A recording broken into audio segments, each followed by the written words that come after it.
As a result of the financial strain of the pandemic, Appalachian State was not the only university to do so, but it had to cut 3 men's sports teams last month.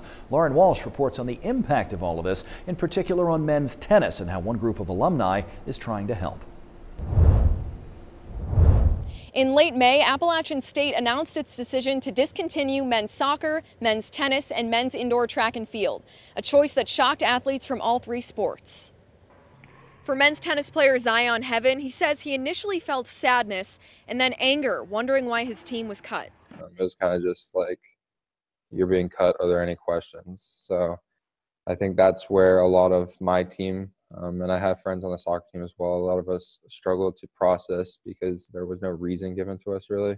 In a press release, App State said the cuts are a response to the financial impact of the coronavirus pandemic and an effort to position athletics for future success. WXII reached out to App State for further comment, and we were referred to a Q&A article from the school. The question, will the impacted sports be reinstated in the future? The answer, quote, with the current environment and uncertainty ahead, there is no plan to reinstate these sports, end quote.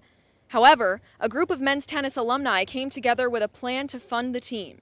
From our perspective, we've had a lot of people that have said they would be willing to donate money to the cause and help us towards the number. So, you know, we've been talking to as many alumni and people as we can to kind of figure out who would be willing to if given the opportunity. And as of now, Appalachian State is not considering reinstatement nor the alumni's proposal. So that means no Mountaineers men's tennis this fall. And players like Zion are left in a tough situation. He says he does not plan to return to App State in the fall, and he's looking for a new collegiate tennis home.